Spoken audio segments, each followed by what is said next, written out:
happens when an entire region's infrastructure, hospitals, schools, communication networks collapses simultaneously. Southern China is learning the answer in real time.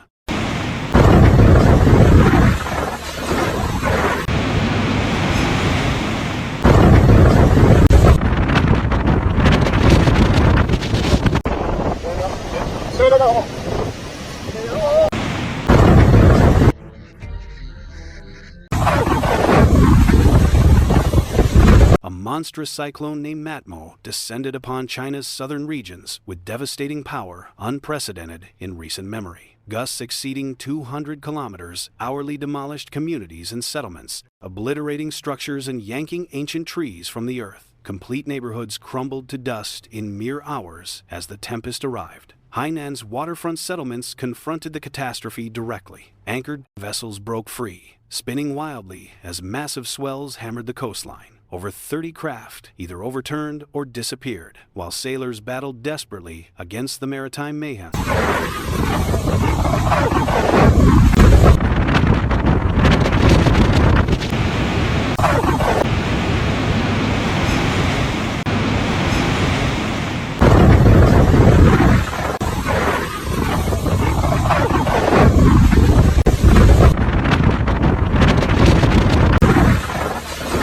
Oceanic surges climbed 12 meters high, smashing defensive barriers and submerging whole residential areas. Reinforced walls shattered like fragile objects, and commerce zones along the waterfront vanished under relentless seawater torrents. Countless citizens evacuated toward higher ground. Precipitation intensified the catastrophe significantly. Just 10 hours brought over 520 millimeters of downpour, saturating waterways and dams beyond capacity. Agricultural lands submerged completely.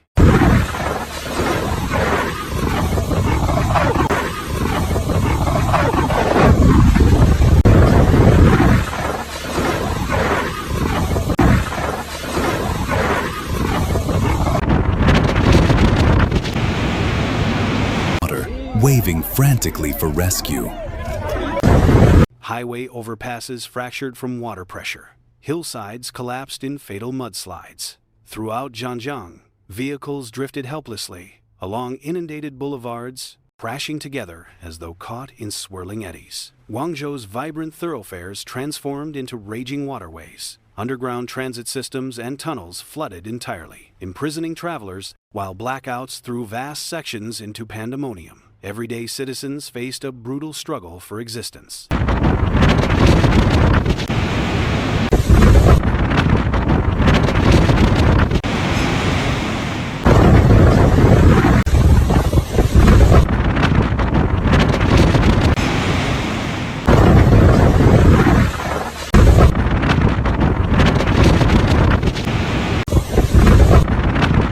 Mothers and fathers held their youngsters tight, navigating waist-high currents while gripping cables and vertical surfaces for stability.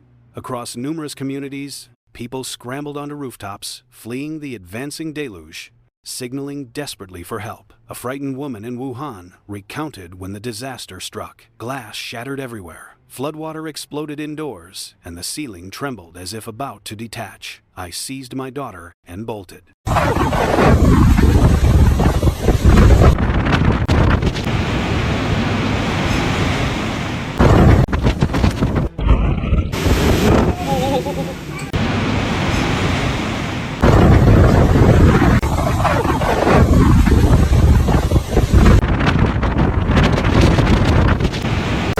There wasn't a moment to consider, just react. Her account echoes the panic experienced by countless others. Medical facilities operated at maximum capacity as casualties flooded in. Injured people arrived with wounds from crumbling structures, airborne wreckage, and vehicular collisions on submerged roadways. Medical staff labored endlessly with scarce supplies, depending on emergency generators. While the tempest continued outside, vacationers in Sanya endured a horrific ordeal as accommodations flooded and power vanished.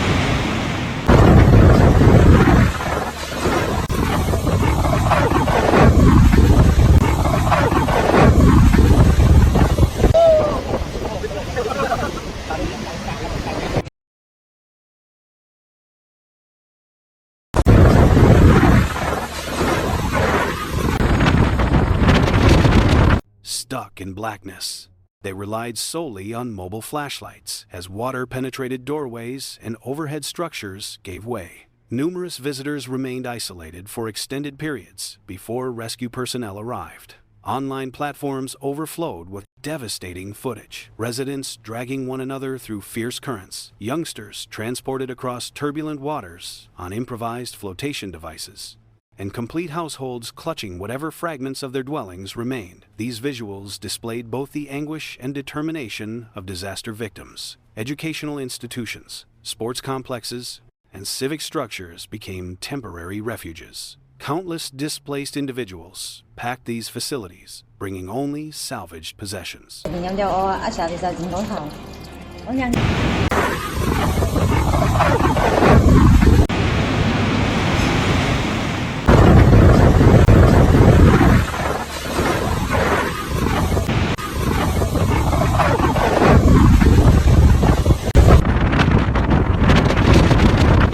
Helpers passed out provisions, coverings, and potable water while frightened households hoped for protection throughout the turmoil. Yet the threat persists. Weather specialists caution that intense precipitation would persist throughout Guangdong, Guangxi, and Hunan provinces, creating risks of sudden deluge and earth collapses. Waterways have reached critical levels, and officials maintain heightened vigilance to avert additional catastrophe. 8 million residences, medical centers, learning institutions, and emergency facilities depended on auxiliary electricity.